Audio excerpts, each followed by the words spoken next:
Últimas notícias do São Paulo. Atacante pode estar de saída, o Oscar pode realmente só jogar em 2026. 3 desfalques importantes e novos, provável escalação do São Paulo e mais uma venda que precisa acontecer. Antes da gente trazer todas as informações, aqui embaixo na descrição tem o link da Ola Esportes para você acompanhar o jogo entre Grêmio e São Paulo ao vivo e de graça. Só você clicar no link que você vai conhecer a plataforma, é segura, é grátis e você vai rodar o jogo bonitinho para você. Além de tudo, o aplicativo bem completo, tem notícias, estatísticas, programação de jogos e você ajuda aqui o parceiro, o nosso primeiro parceiro aqui no canal. Antes da gente trazer as informações, vambora, todo mundo, clica no link, a gente está com menos da metade da nossa meta de cliques e aí a gente pode não ter o parceiro continuando, então só clicar no link, custa nada, aqui embaixo na descrição, só você clicar no link que vai dar tudo certo. Beleza? Clicou no link? Bora para as informações. Também tem aqui a opção de você se tornar membro do canal e ter conteúdo exclusivo. Todas as informações a gente lançou para os membros com exclusividade lá no canal. Eles souberam primeiro do que todo mundo, além deles poderem ver os vídeos antes mesmo de serem lançados aqui no YouTube para geral. Bora trazer as informações do São Paulo. 3 desfalques novos no São Paulo para a partida de hoje, nesta quinta-feira, e a provável escalação do tricolor paulista. O primeiro desfalque é o Bobadilla. Ele chegou, na verdade, a São Paulo somente na manhãzinha. Chegou por volta de 5h40 lá no aeroporto de Guarulhos. Então, até ele se deslocar, depois de uma viagem desgastante do Japão para cá, além de ter jogado os 2 jogos pela seleção paraguaia lá na Ásia, e o jogo sem Porto Alegre e tudo, toda essa corrida faz com que o Bobadilla seja desfalque para a partida. Não estará disponível para o técnico Hernan Crespo mais tarde contra o Grêmio. Outros 2 desfalques. O Enzo Dias com dores no quadril. Por conta disso, ele não será opção para o técnico Hernan Crespo para esse confronto. E o Cédric Soares também tem uma fratura no dedão do pé. Então são esses 2 novos desfalques por contusão. O Cédric, inclusive, pode parar por um tempinho maior do que somente o confronto contra o Grêmio, tá? Ele também não deve atuar contra o Mirassol. O Enzo Dias ele foi poupado para esse confronto por conta dessas dores no quadril. Não é uma contusão. O Alisson, por exemplo, perdeu 3 jogos. Então, o Enzo Dias também é dúvida. Os 2 até são dúvidas para enfrentar o Mirassol no domingo. Com isso, Mailton e o Wendel serão titulares no confronto de logo mais. Então a provável escalação que temos no São Paulo hoje é a seguinte: Rafael no gol, Alan Franco, Arboleda e Sabino, com a dúvida do Ferrarese podendo entrar na vaga do Sabino. Na ala direita, Mailton, na esquerda, Wendel. Volantes, Alisson e Marcos Antônio. Uma dúvida no meio, Rodriguinho ou Lucas Moura. Acredito que pode ser mais o Rodriguinho do que o Lucas Moura. Tem uma outra opção também, sem o Pablo Maia, que está suspenso, e o Bobadilla, que não, por conta do desgaste da data FIFA, não vai para esse confronto, existe uma possibilidade dele manter os 3 volantes e optar por colocar o Luiz Gustavo ou o Negrucci, que são 2 jogadores que são volantes e primeiro volantes, mas que com o Crespo só jogaram de zagueiros. Então são essas 3 opções aí. Bota mais o volante, Rodriguinho ou Lucas Moura. Lá na frente, Luciano e Gonzalo Tapia. Você gosta dessa escalação? E nessas 2 dúvidas, quem você levaria para o jogo? Ferrarese ou Sabino? Ou Rodriguinho, Lucas Moura ou mais um volante para preencher um pouco mais de espaço? Quero saber a sua opinião aqui nos comentários, tá? Oscar tem boas possibilidades de não jogar mais em 2025 e eu vou te explicar por quê. Ele teve a contusão na panturrilha, mais uma lesão muscular. Me garantiram que em menos de 4 semanas ele não volta, então é de 4 a 6 semanas. Estamos na segunda semana de outubro, né? Estamos aí na metade já de outubro. Então, se a gente for pegar, outubro tem mais 2 semanas. Então, em outubro ele não joga mais. Mais 2 semanas de novembro, ele volta só na segunda quinzena de novembro. Só que ele tendo esse prazo de retorno aos trabalhos, é para ele voltar a treinar. E aí tem toda uma questão de preparação física, tem toda uma questão de ritmo de jogo. Então pensa comigo, o Campeonato Brasileiro termina na primeira semana de dezembro. O Oscar, no melhor cenário possível, tá? Em 4 semanas, volta nas 2 últimas semanas de novembro. Então ele teria 3 semanas para poder atuar. Sem ritmo de jogo, o último jogo dele foi em julho. Acho bem difícil da gente imaginar o Oscar nesse cenário. Mas, repito, é um cenário bem otimista. Ele pode cumprir as 6 semanas. Ele cumprindo as 6 semanas, volta na última semana de novembro, mais tardar na primeira semana de dezembro, ou seja, as 2, 3 rodadas finais do Campeonato Brasileiro. Então, e até por conta do Crespo, né, tá todo meio temeroso, né, com o Lucas, com o Oscar, com todas essas questões físicas.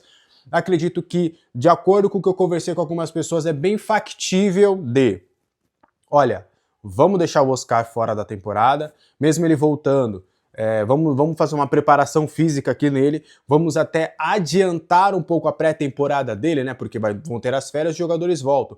Então, ao invés dele ser utilizado nessa temporada, ele voltar e já meio que fazer uma pré-temporada ali para ele se recondicionar, para ele se preparar para estar em melhores condições para, em 2026, estar menos suscetível a lesões. Foram 5 lesões ao todo, né, sendo uma só realmente por conta daquela pancada lá na coluna, nas costas. Então, é bem plausível e factível que o Oscar só atue pelo São Paulo em 2026.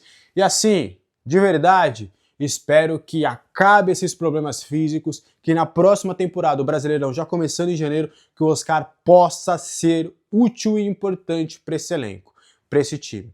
Eu posso estar sendo otimista demais? Posso. Mas acho que diferente de outros jogadores como o próprio James Rodrigues, o Oscar ele não é chinelinho, ele trabalha, ele tenta, ele está incomodado com toda essa situação.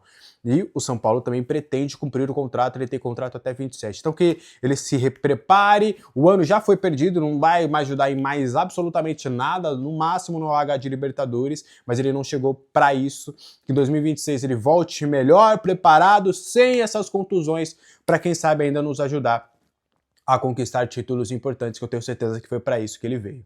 O que você acha disso tudo? Deixa aí a sua opinião nos comentários. O São Paulo vai precisar de mais uma venda até dezembro para fechar tudo no azul. A gente trouxe todos os detalhes do relatório da Outfield no nosso canal, destrinchamos ali, inclusive se você não viu, é só conferir os vídeos que já saíram aqui. A gente trouxe todos os detalhes. Mas bora focar nessa questão da venda. O São Paulo hoje tem um superávit de 20 milhões, tem contas a pagar, tem outras coisas para receber. Só que, para ter uma tranquilidade maior e para terminar num superávit bacana, a ideia do São Paulo seria justamente de fazer pelo menos mais uma venda em dezembro ou no comecinho de janeiro ali para essa venda acabar entrando em dezembro. Tem ainda sim a venda do Galopo, né, que o São Paulo vai receber uma grana, mas vai tirar a parte do Enzo Dias, então a gente tem ali 7 milhões, 8 milhões, algo desse sentido da venda do Galopo, e tem também a venda do Nestor, que pode acabar ajudando nesse quesito, mas ainda tem pelo menos mais uma venda, seria mais interessante ali para o São Paulo. E tem alguns jogadores que têm recebido sondagens importantes e que podem acabar sendo esses jogadores. A gente tem o Bobadilla, que frequentemente recebe sondagens, mas do que eu tenho de informação, o São Paulo espera segurar o Bobadilla até a Copa do Mundo, porque lá ele deve se valorizar legal, a seleção paraguaia se classificou para a Copa.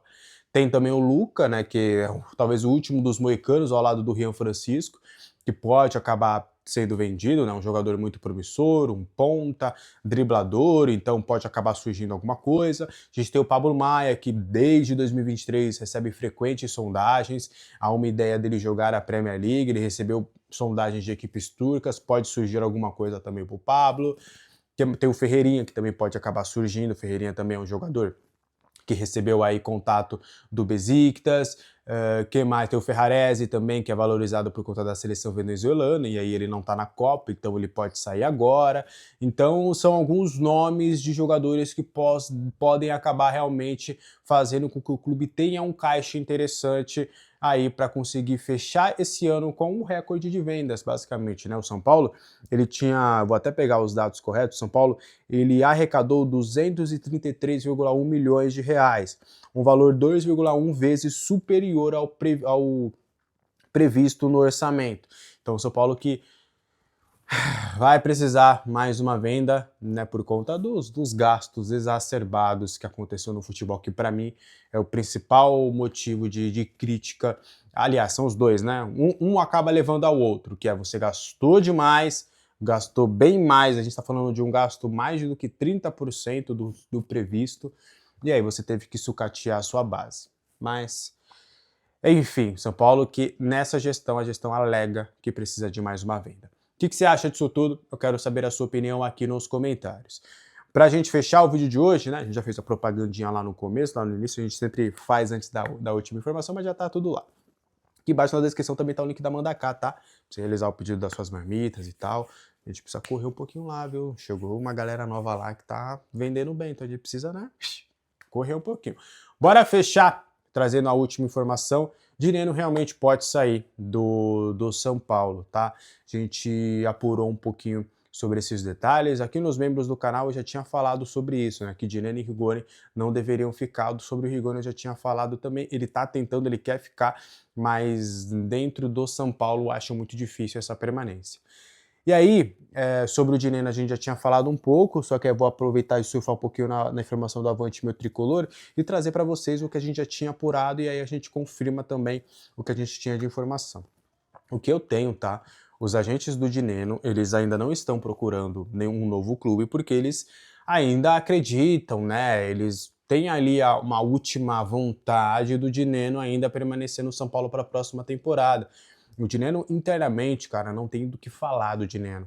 Todas as pessoas com que a gente conversa, jogadores, comissão, diretoria, pessoal que trabalha na Barra Funda, pessoal que trabalha com elenco, pessoal que trabalha no Morumbi, o Dineno é um cara super bacana. Inclusive, eu pude ter um contato com ele ali bem rápido no São Paulo e Atlético Paranaense, que ele vai pro jogo, mesmo sem poder disputar a Copa do Brasil, ele ficou ali na beira do campo, e aí eu troquei uma ideia bem rapidinho ali com ele, super simpático, é um cara super gente boa e trabalhador, só que não encaixa muito na ideia de jogo do Crespo, né? Se vocês perceberem, o Dineno é um jogador muito para momentos muito específicos, né? Ele é um jogador que não é um atacante associativo, e o Crespo quer os centroavantes atacantes associativos. E o Dineno é aquele cara que ele não faz parede, ele não consegue tabelar, ele não é um cara veloz, ele não é um cara de prender a bola lá na frente, ele é um cara de, ó, a bola vem, de qualquer jeito ele vai empurrar para as redes. Ele lembra um pouquinho os centroavantes das antigas. E não encaixa hoje no sistema do Crespo. Eu soube que ele tá longe de bater a meta, tá bem longe, é bem difícil dele bater essa meta, que também tem a ver com 50% dos jogos com uma média de 45 minutos desde que ele chegou, e ele tá longe de bater isso, e não deve bater isso, né? Difícil imaginar que o Dineno seja titular nos próximos jogos, e aí sim ele poderia bater essa meta. Então o Dineno é um jogador que não deve ficar para a próxima temporada, ele tinha aceitado reduzir seus vencimentos em relação ao que ele ganhava no Cruzeiro para agora, e seria com algo compensatório caso fizesse a renovação automática, mas é o que tudo indica, o Dineno não deve ficar no São Paulo, né? O São Paulo deve manter aí Luciano, Ferreirinha. Aí tem os três atacantes que voltam de contusão na próxima temporada, André Silva, Calleri e Rian. Tem Luca, Paulinho também deve subir, então ali já teriam ali atacante o Tapia, então já teriam ali atacantes suficientes para suprir aí essa saída aí do Dineno. Você acha que é uma boa? Você acha que o Dineno merecia mais oportunidades no São Paulo? Eu quero saber a sua opinião aqui nos comentários. Esse foi o vídeo de hoje, espero que você tenha gostado. Qualquer dúvida, os comentários estão abertos. Mais tarde, às 5 horas, não tem vídeo, por quê?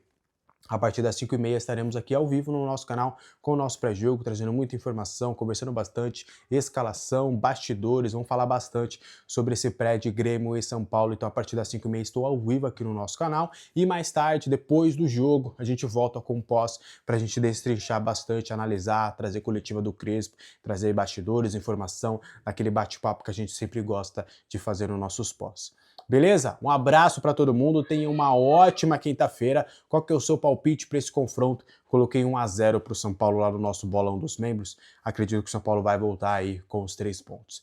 Beleza? Um abraço para todo mundo, boa quinta, bom jogo para nós. Tchau!